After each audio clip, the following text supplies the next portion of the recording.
صل على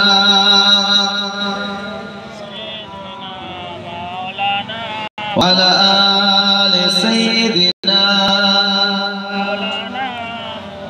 खुदा ने नूर से तेरे ज़माने को बनाया है, खुदा ने नूर से तेरे ज़माने को बनाया है। तू ही सब में महफिल और वजह कुन फता क्यों है, बेमाना गुंबदे खदरा कि जेरे आसमां तू है। मेरा ईमान कहता है कि जाने दो जहां तू है। अल्लाहुम्मा सल्ली अला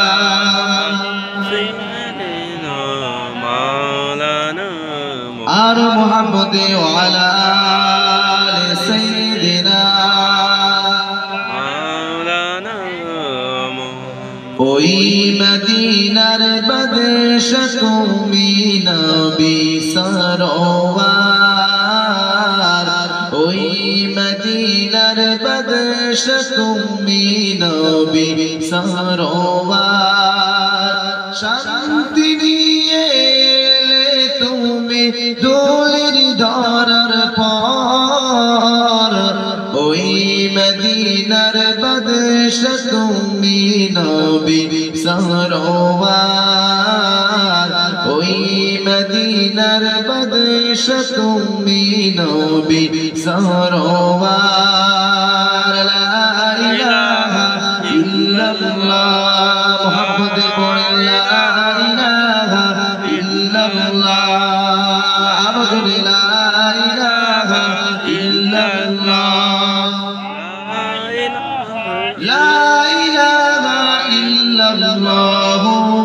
मुहम्मदुर रसूलुल्लाह। अल्लाहुम्मा सल्ली अला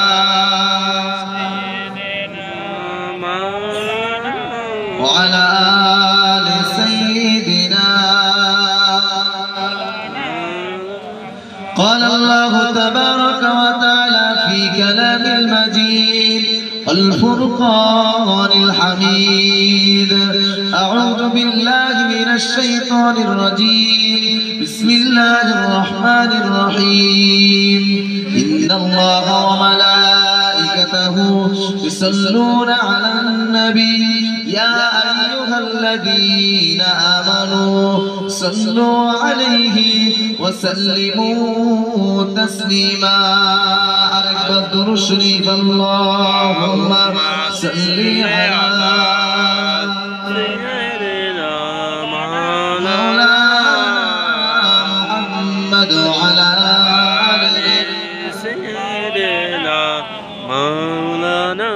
আলহামদুলিল্লাহ, সমস্ত প্রশংসা উপাসনা গুণকীর্তন উচ্চাপিত হোক একমাত্র মহান সত্তা আল্লাহ রাব্বুল ইজ্জাতুল জালালের প্রতি, যিনি আমাকে আপনাকে এবং আমাদের সকলকে মহব্বত করে ভালোবেসে পেয়ার করে এত মানুষের ভিতরে ছাঁটাই করে বাছাই করে কোরআন ও হাদিস আলোচনা হয় এমন মজলিসে আসার ও বসবার ও কোরআন হাদিস শুনবার তৌফিক নসিব করেছে।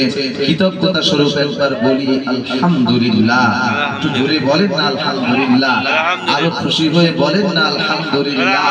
অতঃপর দরুদ ও সালাম বর্ষিত হোক নবীকুল সম্রাট আমিনার লাল মুফাক্কারে মওজুদা শাফিয়ে মাহশার সাফিয়ে কাউসার নূরুল হুদা বদরুদ্দুজা রাসূল আরবি সরকার দো আলম হুজুর আকদাস বিশ্ব নবী জনাবে জগৎ গুরু প্রফেট মুহাম্মদুর রাসূলুল্লাহ সকলে বলুন সাল্লাল্লাহু আলাইহি ওয়াসাল্লামের প্রতি অগণিত অকৃত্রিম দরুদ ও সালাম বর্ষিত হোক, যেনাকে আল্লাহ সুবহানাহু ওয়া তাআলা এই বিশ্বের জন্য নয় বরং কুল কায়নাতের জন্য এবং আসমান থেকে জমিন পর্যন্ত শুধু নয় বরং আসমানের উপরের আসমানের উপর আসমান এবং জমিনের নিচের জমিন জমিনের নিচের জমিন, এক কথায় তামাম পৃথিবী জগৎকে আল্লাহ সুবহানাহু ওয়া তাআলা যত বড় করেছেন, এই আলাম যেটা কোরআন শরীফের সূরা ফাতিহার মধ্যে এসেছে, আলহামদুলিল্লাহি রাব্বিল আলামিন, তিনি আমার আল্লাহ যার প্রশংসা,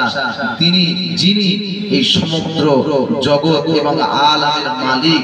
আর আলামের বহুবচন হচ্ছে আলামিন, অর্থাৎ শুধু এই পৃথিবীর জমিনটা নয়, বরং এর উপরে যে আসমান আছে সেই আসমান, এই জমিনের নিচে যে জমিন আছে সেই জমিন, এক কথায় আল্লাহ সুবহানাহু ওয়া তাআলা যা কিছু সৃষ্টি করেছে, সেই সৃষ্টি জগতের নবী মুহাম্মদুর রাসূলুল্লাহ সাল্লাল্লাহু আলাইহি ওয়াসাল্লামকে আল্লাহ সুবহানাহু ওয়া তাআলা এই পৃথিবীর জন্য রহমত করেছেন। খুশি হয়ে বলে, আরো জোরে বলে সুবহানাল্লাহ, আল্লাহু আকবার, আল্লাহু আকবার, ফুরফুরা শরীফ, সিলসিলায়ে হক ফুরফুরা শরীফ, আজকে জলসার আমন্ত্রিত উলামায়ে কেরাম গণ, আজকে জলসা শ্রোতাগণ, আজকে জলসার কমিটির সাহেবানগণ,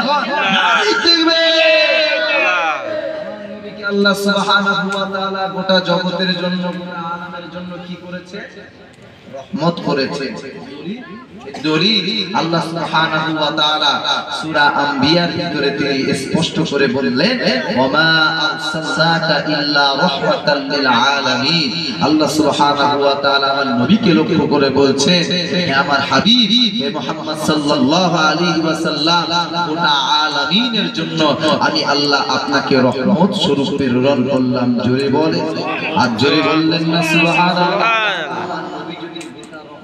জন্য আলাম হয়, আমার নবীর কথা শুনবার জন্য মানুষগুলো তাহলে ঘরে এখনো আর বাজারে এখনো সময় দিচ্ছে কেন?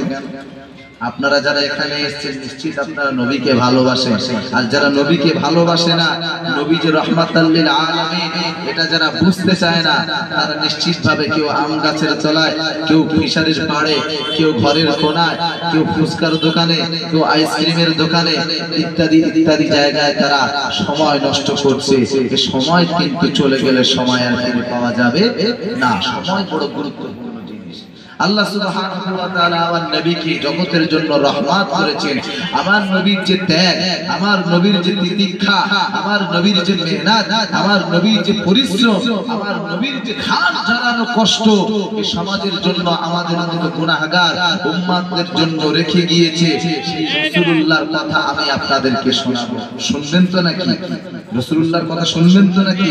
যে নবীকে ভালোবেসে আল্লাহ সুবহানাহু ওয়া তাআলা 12টি মাসের মধ্যে একটি মাস রোজা দিয়েছেন। বলে সুবহানাল্লাহ। যে নবীকে ভালোবেসে আল্লাহ সুবহানাহু ওয়া তাআলা আল্লাহর সঙ্গে দিদার করা যায়, এই রকম একটা ইবাদত অর্থাৎ নামাজের মতো একটা উত্তম ইবাদত তিনি আমার নবীকে দিয়েছেন। খুশি হয়ে বলেন সুবহানাল্লাহ। আমার নবীকে লক্ষ্য করে বললেন যে তোমার যদি কোনো উম্মত আমি আল্লাহ আমার সঙ্গে দিদার করতে চায়, আমি আল্লাহ আমার সঙ্গে কথা বলতে চায়, আমি আল্লাহ আমার নিকটবর্তী হতে চায়, আমি আল্লাহ বলছি ওয়াসজুদ ওয়াকতারিব, তারা নিকটবর্তী হবে অন্য কিছুর মাধ্যমে নয়, তারা নিকটবর্তী হবে সিজদার মাধ্যমে। আর ওই সিজদাটা নামাজের মধ্যে রয়েছে। জোরে বলেন সুবহানাল্লাহ। সুতরাং আমি আপনি যে নামাজটা পেয়েছি আল্লাহর সঙ্গে দিদার করবার মতো এত বিরাট ইবাদত করে, আমার নবীকে মুহাব্বত করে আল্লাহ পাক আল্লাহ তাআলা পৃথিবীর জমিনে এত কিছু জিনিস আল্লাহ পাক রব্বুল আলামিন উম্মতে মুহাম্মাদের জন্য দিয়েছেন।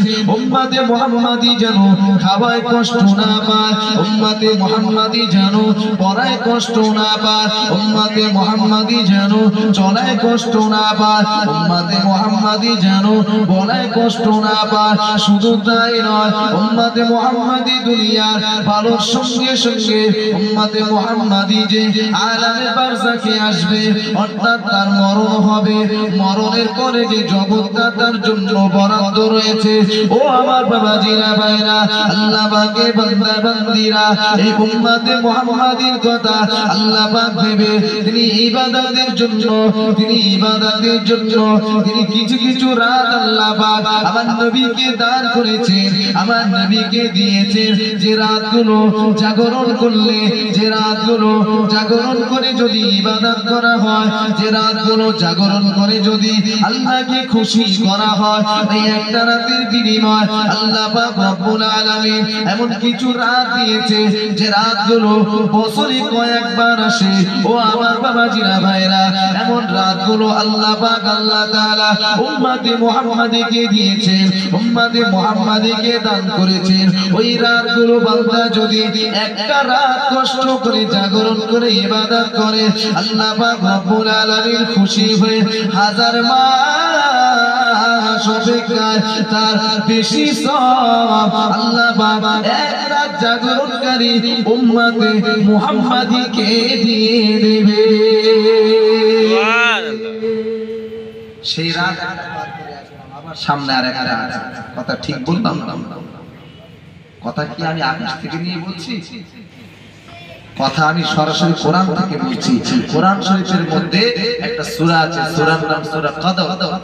আল্লাহ সুবহানাহু ওয়া তাআলা ওই কদরের মধ্যে বলেছেন যে খায়রুম মিন আলফি শাহর, লাইলাতুল কদরি খায়রুম মিন আলফি শাহর, যে এমন একটা রাত যে রাতটাকে কদরের রাত বলা হয়, আর ওই রাতটা হলো হাজার মাস অপেক্ষা উত্তম। জোরে বলেন, আর জোরে বললেন না?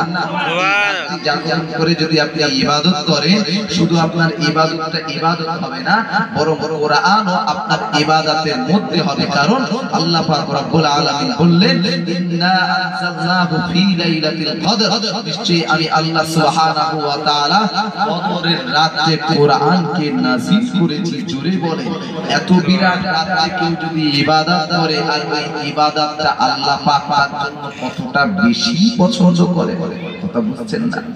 ও ভাইজানেরা, ও নবী পাকের প্রেমিকেরা, আল্লাহ পাক রব্বুল আলামিন এই উম্মতে মুহাম্মাদীর জন্য বিশেষ বিশেষ কিছু রাত দান করেছে, বিশেষ বিশেষ কিছু রাত দিয়েছেন, যে রাতগুলো জাগরণ করলে আল্লাহ পাক রব্বুল আলামিন এত বেশি খুশি হয়ে যান, এত বেশি এজেই হয়ে যান, এত বেশি রাজি হয়ে যান, এত বেশি খুশি হয়ে যান, যে বান্দার জীবনের আল্লাহ পাক রব্বুল আলামিনের নবী ইরশাদ করেন, গুফিরা লাহু মা তাকদ্দামা মিন যামবিহি ওয়া মা তাআখার। ও আমার ভাইজানেরা, আল্লাহ পাক রব্বুল আলামিন তার নবী ইরশাদ করেছেন, ওই রাতগুলো যদি জাগরণ করে, ওই রাত কোন রাত বাবাজি আমার? হাদিসের মধ্যে পাওয়া যায়, কোন রাতকে বলা হয় লাইলাতুল কদর, কোন রাতকে বলা হয় লাইলাতুল বারাত, কোন রাতকে বলা হয় লাইলাতুল মিরাজ। এমন বিশেষ বিশেষ কিছু রাত আছে। আবার কোন রাত আছে লাইলাতুল আশুরা। ও আমার ভাইজানেরা, ওই রাতগুলো যদি আপনি জাগরণ করেন, ওই রাতগুলো যদি আপনি ইবাদতে কাটান, কি ইবাদত করবেন সেটাও আমার নবী জানিয়ে গেছেন। ও আমার ভাইজানেরা, আল্লাহ নবী বললেন, কুমু লাইলাহা ওয়া সুমু নাহারাহা।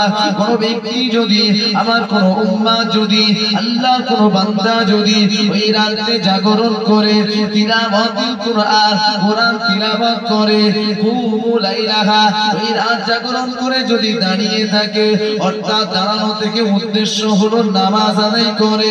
ও আমার ভাইজানেরা, ওই রাতে জাগরণ করে যদি নামাজ আদায় করে, কোরআন তিলাওয়াত করে, জিকির আজকার করে, আল্লাহ পাকের নবী বলেন সুমু নাহারাহা।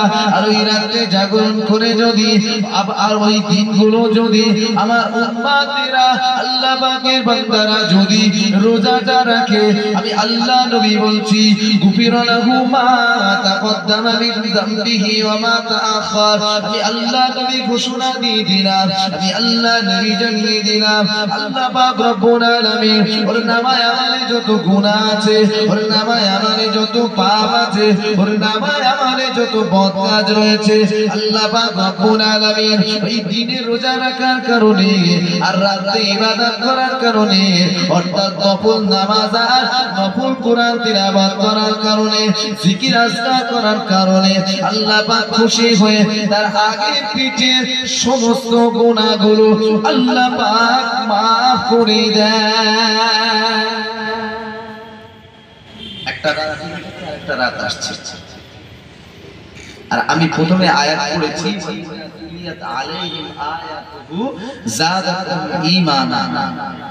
মুমিন বান্দাদের কাছে যখন কোরআন তেলাওয়াত করে শোনানো হয়, কোরআনের বাণী শোনানো হয় তাদের জাদাতুল ঈমানা, ঈমানটা বৃদ্ধি পেয়ে যায়। বলেন না সুবহানাল্লাহ।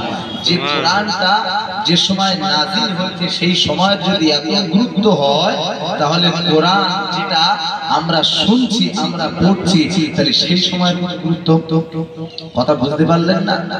কোরআনটা যে সময় নাযিল হয়েছে সেই সময় যদি এত গুরুত্ব হয়, আর কোরআনটা আমরা শুনছি নিজের কানে, কোরআনটা আমরা দেখছি, কোরআনটা আমরা তার তরজমা শুনছি, তার আয়াত শুনছি, ব্যাখ্যা শুনছি, তাহলে সেই সময়টার কত মূল্যবান।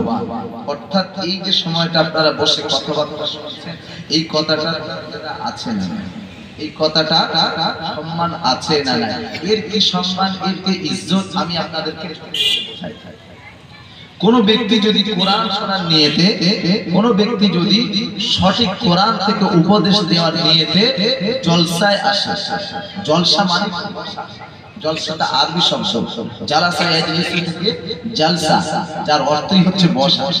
সুতরাং এই জলসায় যদি এই বসার স্থানে যদি এসে বসে কোরআন হাদিস থেকে কিছু কথা শোনে এবং সেটা যদি আমলে তৈরি করার মতো মানসিকতা তৈরি করে, আল্লাহ পাক রব্বুল আলামিন সে যে হেঁটে হেঁটে এসছে জলসা পর্যন্ত, ওই সামিয়ানা পর্যন্ত, ওই কোরআন হাদিস বলার স্থান পর্যন্ত, তার প্রতিটা কদমে কদমে আল্লাহ তার গুনাহগুলো মাফ করে দেন এবং প্রতিটা কদমে কদমে আল্লাহ পাক সওয়াব লিখতে থাকেন। জোরে বলেন, আর জোরে বললেন না সুবহানাল্লাহ? নারী দেখবে যারা এসেছেন আপনাদের মাফ।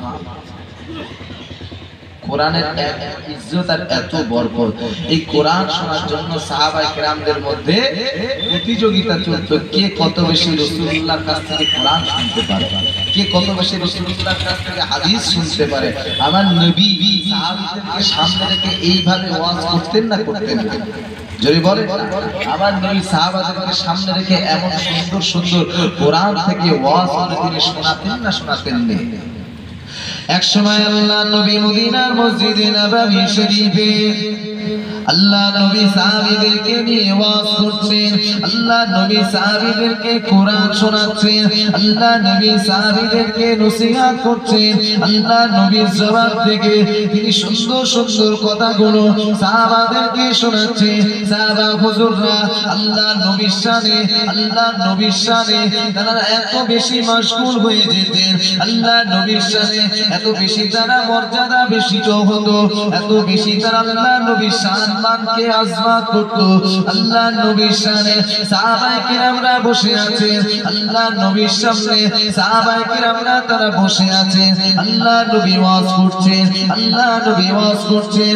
এমন অবস্থায় দেখা গেল আল্লাহ নবীর ওয়াজ শোনার শেষে সাহাবায়ে কেরামরা যে যার বাড়ির দিকে চলে যায়। আল্লাহ নবীর সাহাবীরা মজলিস থেকে যে যার বাড়ির দিকে রওনা হয়ে যায়। আল্লাহ নবীও হুজরা শরীফে যাবেন, আল্লাহ নবী ঘরেতে যাবেন, আল্লাহ নবী আল্লাহ নবী নিজের কক্ষে যাবেন।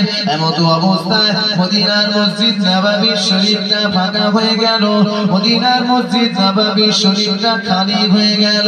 ও আমার ভাইজানেরা, ঠিক এমন অবস্থা আল্লাহ নবী দেখলেন কোন একজন সাহাবা আল্লাহ নবীর মদিনার মসজিদে নববী শরীফে বসে আছে।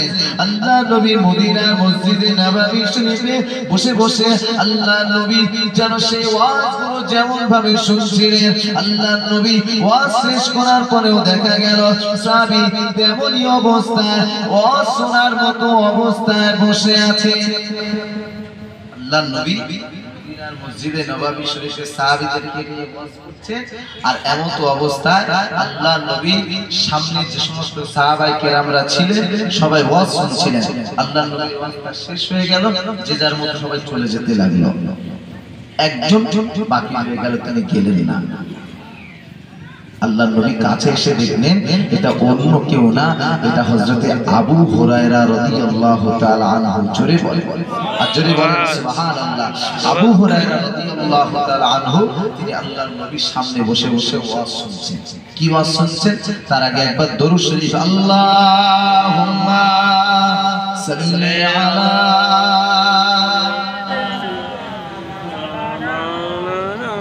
ওয়া আলা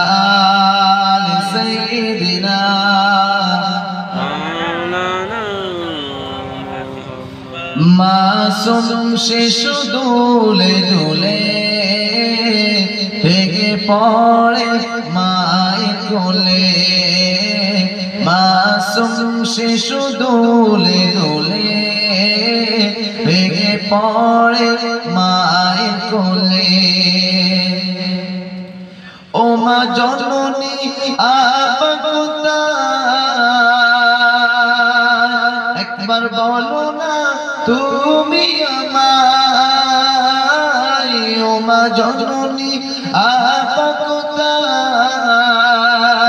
একবার বলো না তুমি আমায় মোদের বন্ধু ঈদগাহে যায় পিতাকে তারা সালাম জানায় মাসুম শিশু দোলে দোলে ভেঙে পড়ে মায়ের কোলে মাসুম শিশু দোলে দোলে ভেঙে পড়ে মায়ের কোলে